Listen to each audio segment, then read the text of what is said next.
Yeah. After 30 seconds, do not refresh this page. Yeah, okay, that's good. That's good. So it says that I'm live now. Okay, perfect. Mhm.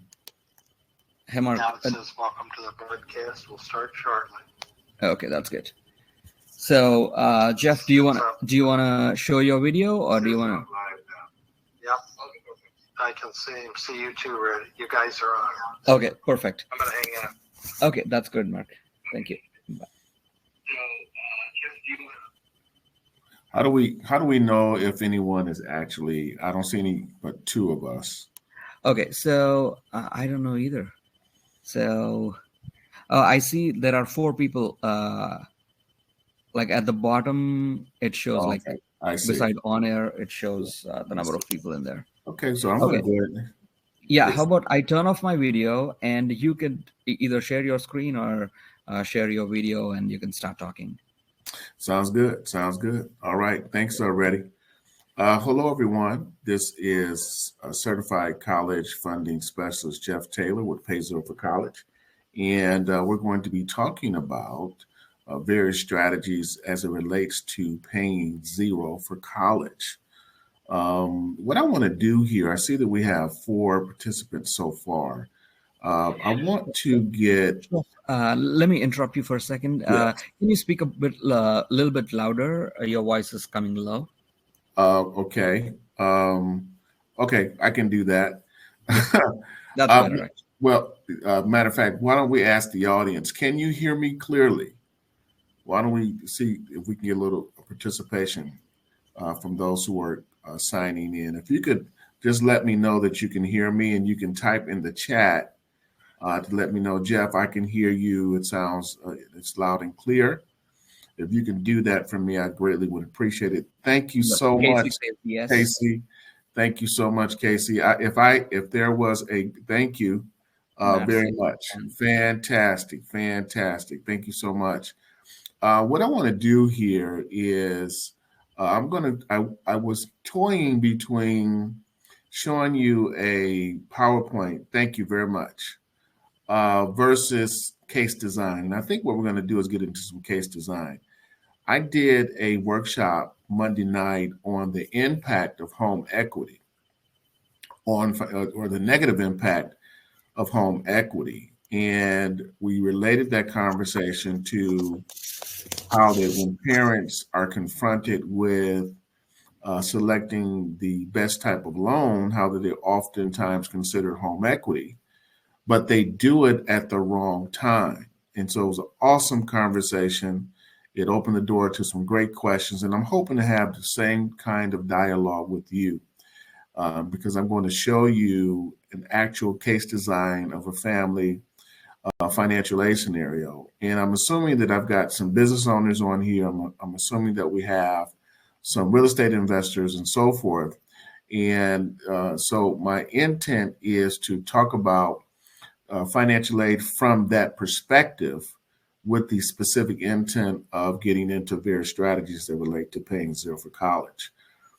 So this, first of all, let me open up and allow you, if you have a question, college funding question that you want to ask, it can be anything from education funding for a private school. It can be, what do I do for my 10th grader? What do I do? My student graduated 5 years ago. We're paying student loans. We have questions regarding that. It doesn't matter where you are in the process. There are strategies that can be implemented to help you position yourself in paying zero for college. So first of all, let's talk about what does that mean? What does pay zero for college mean? First of all, paying zero for college utilizes the synergy among several different strategies to create a zero net cost of financial benefit.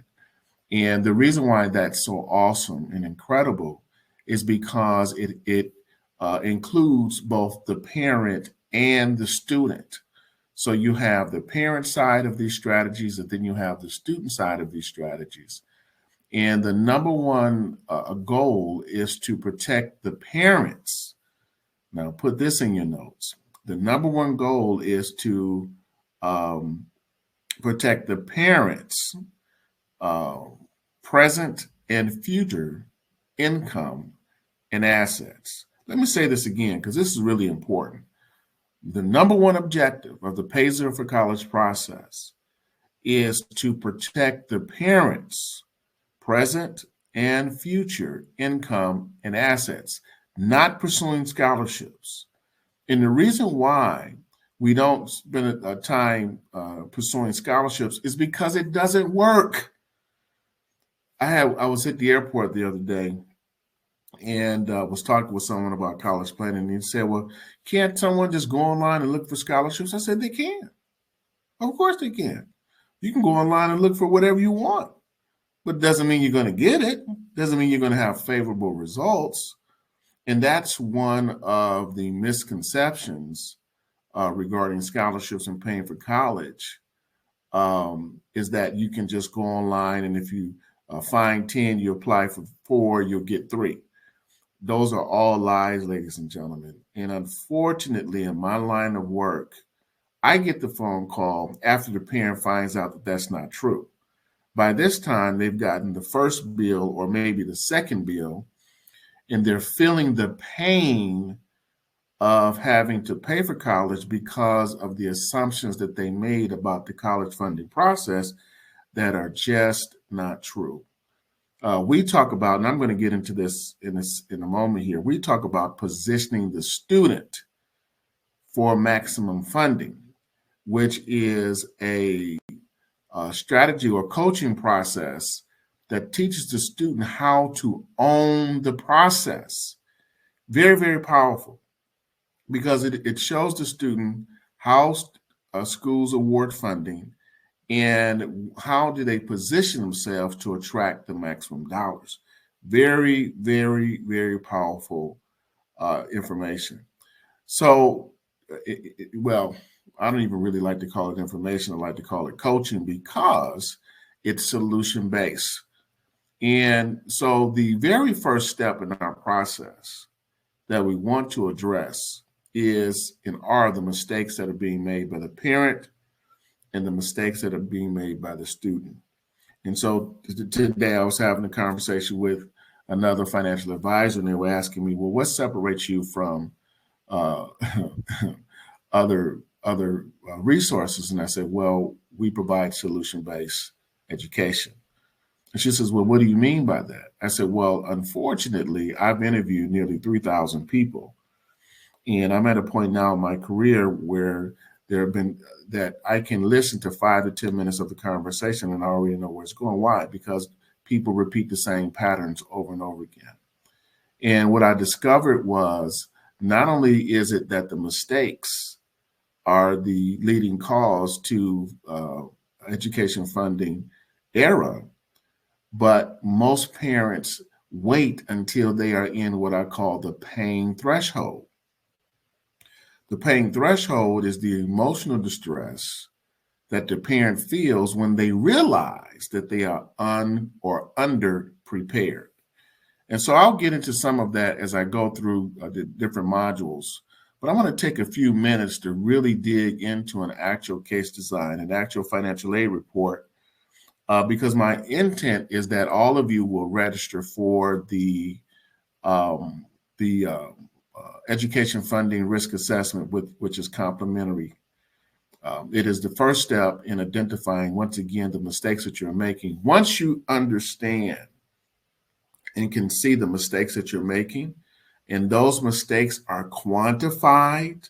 In other words, for the mistakes that you're making, we show you how much it's costing. Now, some parents who are in that pain threshold, they already know how much it's costing. Yeah, but what they don't often see are the unintended consequences. So there are additional costs involved. Once we show them or show you the actual cost of those mistakes, then we can get into strategy.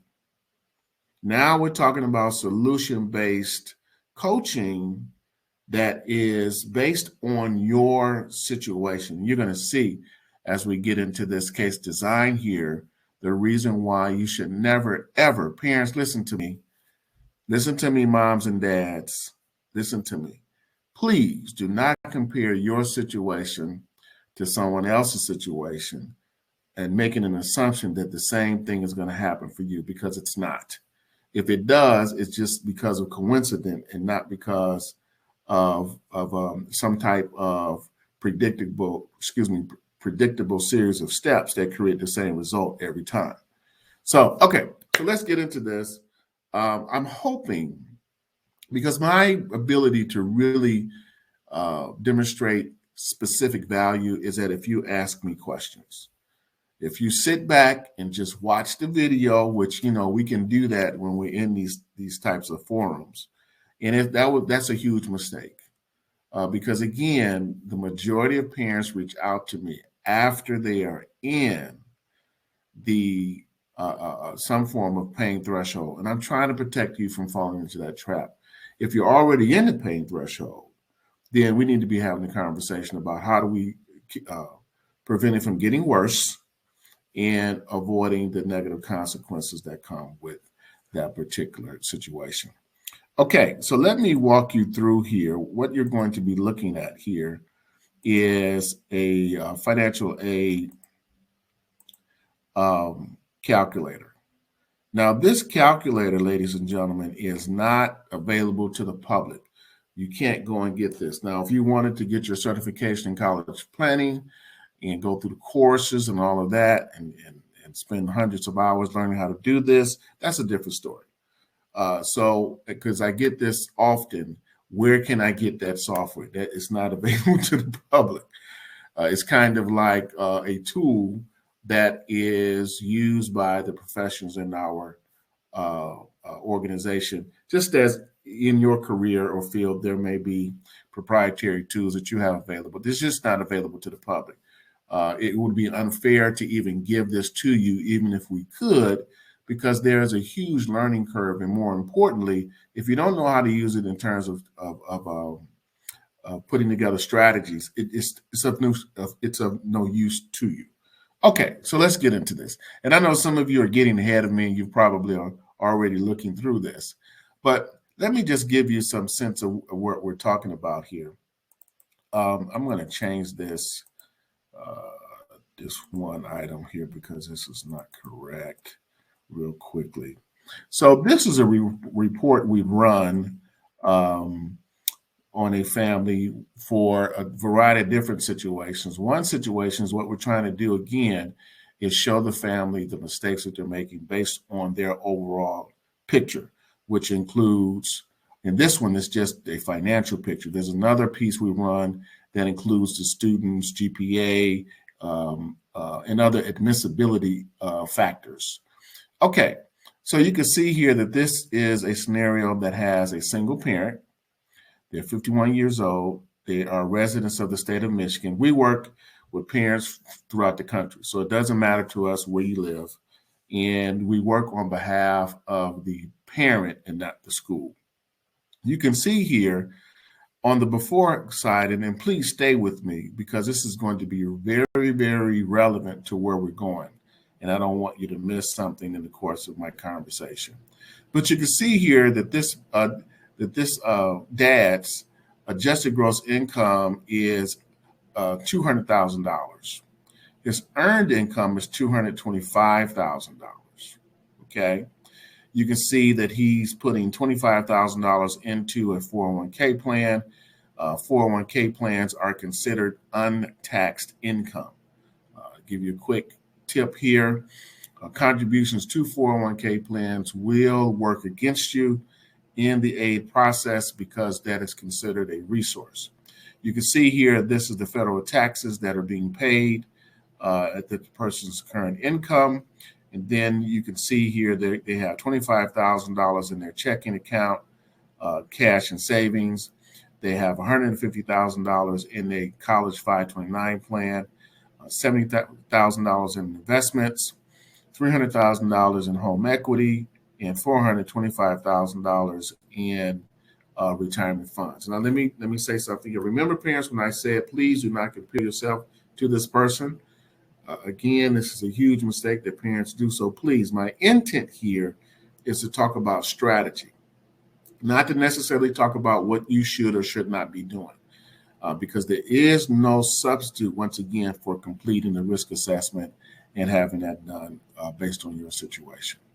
Now, when we look at this, I want to go over here to where you see FM and IM. FM represents the federal methodology. The federal methodology is the terminology that explains or expresses how the school is going to determine funding in part, because there's some other factors, okay? So in this particular case, the FM or federal methodology, which is used primarily by the state schools, because private schools and state schools operate differently in how they award funding. And this is really, really important that we understand that, because when you see this other report, you're going to see why this is so important. The federal methodology for this family or the EFC is $74,834. Okay. Well, hold on, I'm getting ahead of myself. The private school or the institutional methodology is $98,381. So you can see here when you compare the state schools to the private schools that the EFC is much higher at the private school. In other words, this parent, based on their expected family contribution, this parent is going to be expected to pay more money going to a private school if we look at it from this perspective. Now, that does not mean that that's absolutely true in every situation, because it's not. I just want you to understand the difference between these methodologies, okay? Now, we can also see that this family's student had an interest in these four schools: Hope College, University of Michigan, University of California, Los Angeles, UCLA, and then the University of Nevada, Las Vegas. Obviously, very popular schools, very strong schools. We could get into that conversation in terms of comparing each one and their rankings and all of that kind of stuff. But the point being made is that these were the schools that the student had an interest in.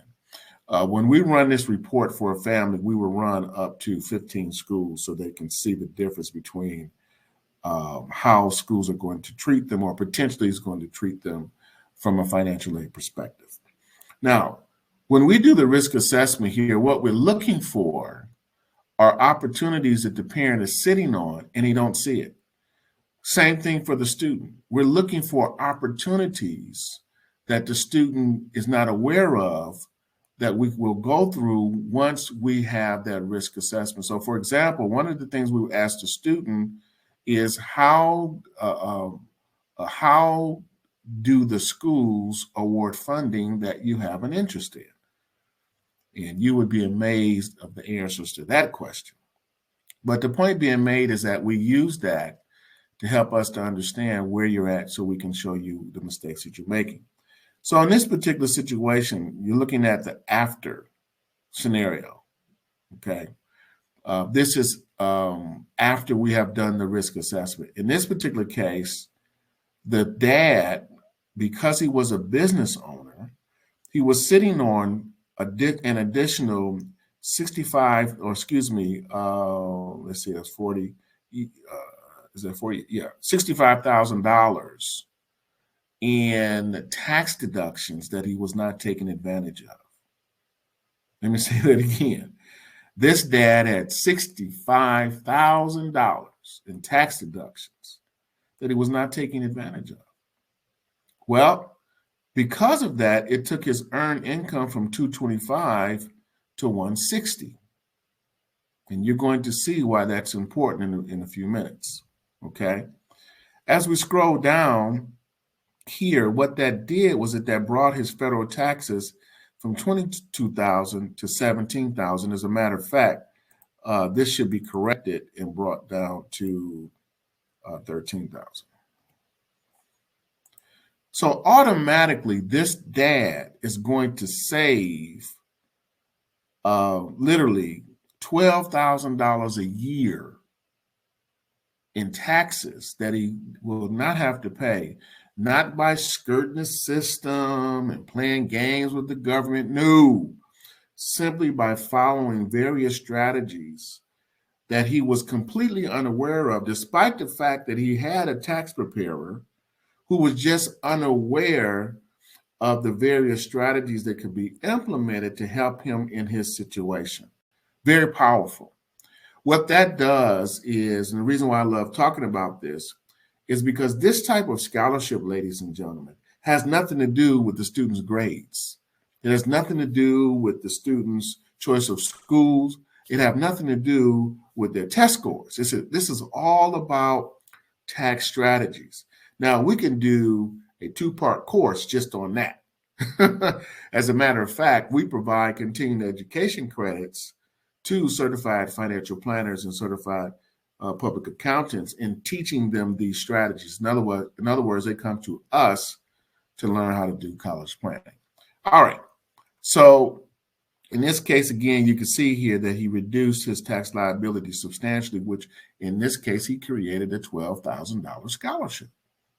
And again, this is a $12,000 scholarship or a $12,000 cash flow creation simply from making strategic decisions that will repeat itself over and over and over again. So in this case, this parent, they have a senior, but had he come to us a couple of years prior, he would have saved tens of thousands of dollars in tax benefits and cash flow had he come to us sooner. So this is, again, another perfect example of how parents overpay for college and they don't even know it. Okay, let's keep going. You can see here, the other difference here is you can see here that in this example here, he has $0 in the 529 plan. This is really important. Let's talk about 529 plans real quickly. Again, that's another three-part series. We won't have time to get into all the details. And my intent here is not to tell you that 529 plans are bad. That is such a naive statement, and it's irrelevant. The question is, how does it impact funding? Okay, give you a real life example. Again, I've interviewed thousands of parents, so I hear all the horror stories. So a dad tells me how that they were funding a 529 plan, and during the senior year, the student, his son, was notified that his student received a full ride hockey scholarship. And I mean the real full ride scholarship, the one that you don't have to pay anything. You just have to show up. Okay. And so they're pretty excited about this. But in the announcement, it clearly indicated that there will be additional information following the completion of the FAFSA or the financial aid form, that's how we get your EFC. But that's where your EFC is determined, which is the reason why you need to do a risk assessment first so that you know how that's going to impact you. So anyway, they complete the FAFSA, and about 2 months later, they get another letter. I'm going to ask a question here. What do you think that letter said? Yes, it was a correction to the award. They said that we didn't know that you had $75,000 529 plan. And as a result of that, according to the financial aid rules, we will have to receive those dollars first because they are considered a resource, and then we will pay, or the scholarship will kick in. So the parents went from thinking that they're going to save $75,000 to having that literally snatched away because no one told them how those types of funds can negatively impact financial aid. And the only reason they knew was because they got the letter. Do you know how many parents and families received the award letter from the school when the student's about to graduate in their senior year? And they have no idea how that award letter was arrived. They have no idea of what of how the school determined that award. This is the reason why this part of the conversation is so important, because it exposes the parents' mistakes before they complete the financial aid forms. Okay, so then you can also see here that there was a change where the parent no longer has the home equity. Oh my goodness. Here's another quick story for you. So the parents are getting a divorce, and home equity is a part of the financial negotiation. Because of the way that the divorce decree was written, and because of the way that the home equity is being distributed, it's actually hurt their student $50,000 in scholarships. You think the parents knew that? They didn't know. So once again, when we talk about financial aid, we need to see it as a series of steps that when you understand those steps, you can position yourself to pay less for college. Okay, let's keep going here. When you look over here, if you go over here where it says potential 4-year increase in aid, you can see here that from a state perspective or state school perspective, that the changes in these strategies right here netted an increase of financial aid of $88,360 for state schools as an average, and then $156,040 increase in financial aid eligibility from private schools, simply because of the way that the parents' assets and cash flow were restructured. So what do we have here? We see that their EFC is a lot lower, and that's what you want. You want to bring down your EFC.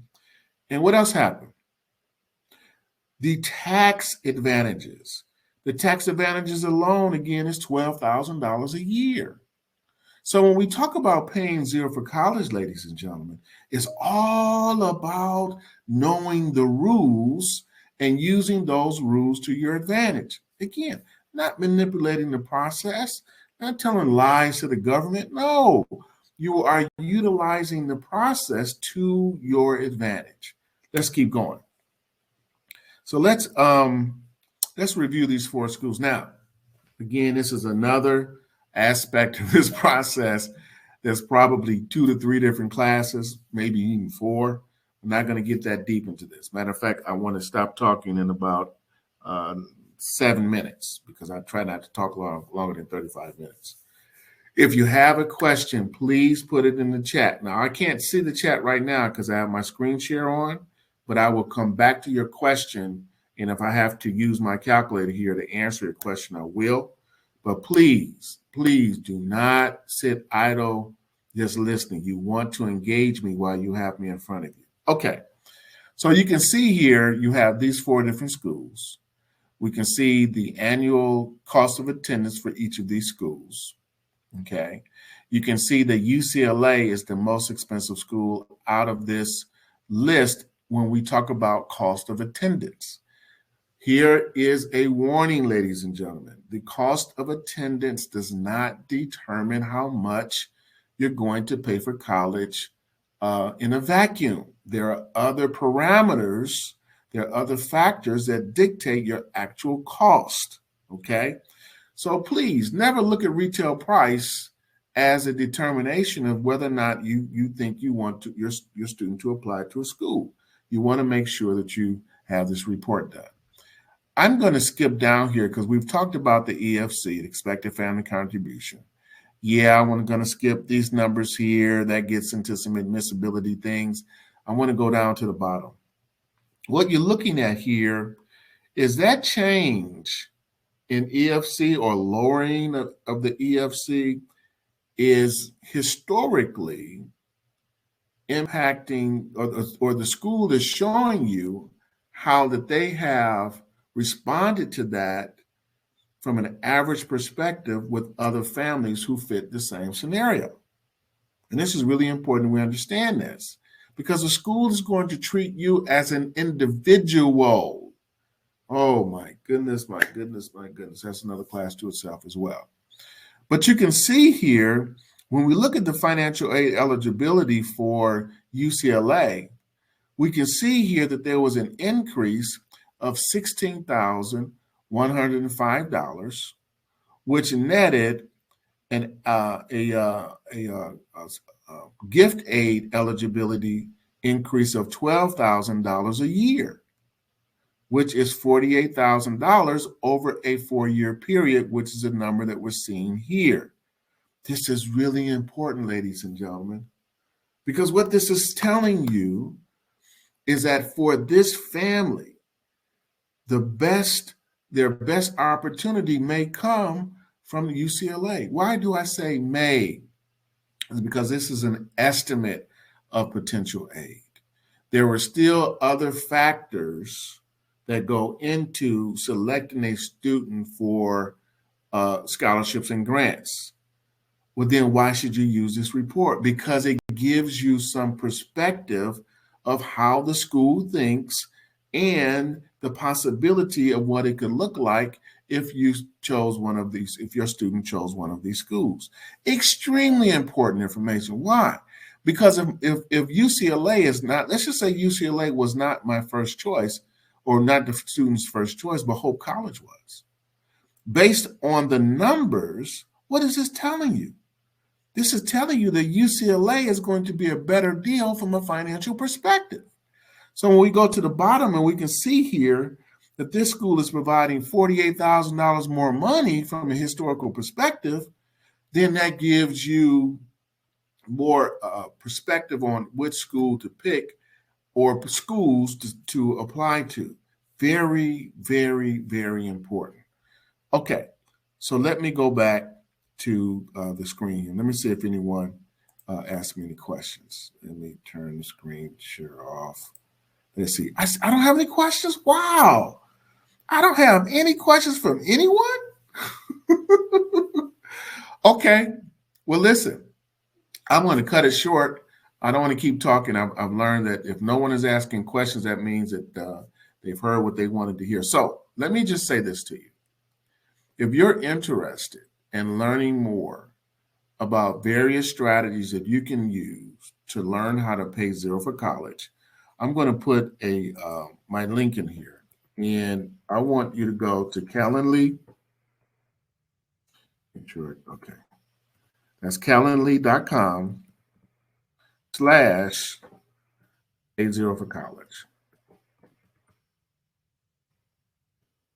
Calendly.com/pay zero for college. Let me make sure this is right. Yeah, that's right. Okay. If you go there, what you'll be able to see is an opportunity to schedule a 15-minute phone chat. Hey, Jeff. Yes.